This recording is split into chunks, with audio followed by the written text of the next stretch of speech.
법원이 오늘 윤 대통령이 낸 구속 취소 청구를 받아들였습니다. 네, 검찰이 법원의 결정에 대해 즉시 항고에 나설지도 주목을 해야 할 것 같은데요. 취재기자 연결해서 자세히 알아보겠습니다. 이경국 기자, 법원 결정 내용부터 자세히 전해주시죠. 네, 서울중앙지방법원에서 법원의 윤 대통령 구속 취소 청구 인용 결정에 대한 내용 전해드리겠습니다. 내란 사건 전담 재판부입니다. 서울중앙지법 형사합의 25부가 오늘 오후에 윤 대통령이 구속이 부당하다며 냈던 구속 취소 청구를 받아들였습니다. 지난달 20일에 이 관련 신문기일이 진행이 됐었는데 보름 만에 윤 대통령 석방 결정이 나왔습니다. 재판부는 윤 대통령이 구속기간이 끝난 상태에서 재판에 넘겨졌다고 보는 것이 타당하다고 판단을 했습니다. 지난 1월 26일 오전 9시 7분부로 윤 대통령의 구속기한이 끝났는데 검찰은 그로부터 9시간 45분이 지난 시점에야 윤 대통령을 재판에 넘겼다는 겁니다. 형사소송법에 따라서 구속영장 심사를 위해 관련 기록이 법원으로 넘어가 있는 시간은 구속기간에 포함이 되지 않습니다. 윤 대통령의 경우에는 이 과정이 33시간 정도가 걸렸습니다. 관련해서 검찰은 이 구속기간의 시간이 아닌 날로 계산하는 종전 방식에 따라서 구속기간이 이틀이 늘어났다고 주장을 한 바가 있는데요. 하지만 재판부는 날이 아니라 실제 시간으로 계산하는 것이 타당하다고 판단을 했습니다. 또 검찰은 체포 적부심을 위해서 서류가 법원에 건너가 있던 이 10시간여만큼 구속기간이 늘어나야 한다고 주장을 했지만 재판부는 이와 관련한 규정이 있는지 명확하지가 않다고 판단을 했습니다. 나아가서 재판부는 만약 구속기간이 끝나기 전에 윤 대통령이 재판에 넘겨진 것이더라도 구속을 취소할 사유가 인정이 된다고 밝혔습니다.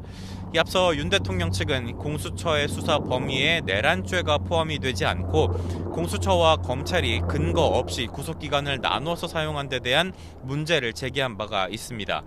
이에 대해서 재판부는 관련 규정은 물론이고 대법원의 판단도 없는 상황이라면서 이 경우에는 절차의 명확성을 기하고 또 수사 과정의 적법성에 대한 의문을 해소하는 것이 바람직하다고도 오늘 설명을 했습니다. 이어서 이 같은 논란을 남겨둔 채로 형사재판을 진행할 경우에는 상급심에서 이 선고 내용이 깨지는 파기 사유가 될 수가 있고 이후에 재심 사유가 될 수도 있다고 지적을 했습니다. 오늘 법원 결정에 따라서 윤석열 대통령이 즉시 석방되는 것인지 여부도 관심입니다. 일단 윤 대통령이 구치소에서 나오기 위해서는 검사의 석방 지휘가 필요합니다. 현재 검찰은 내부적으로 법원 결정에 대한 논의를 이어가고 있는 것으로 보이는데요.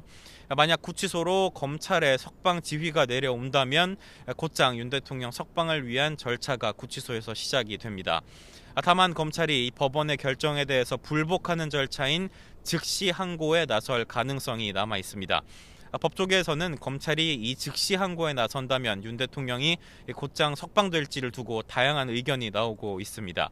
즉시 항고가 집행을 정지하는 효력을 가지고 있기 때문에 이 항고에 대한 법원의 판단이 나올 때까지 윤 대통령이 석방되지 않는다는 의견도 존재하고요.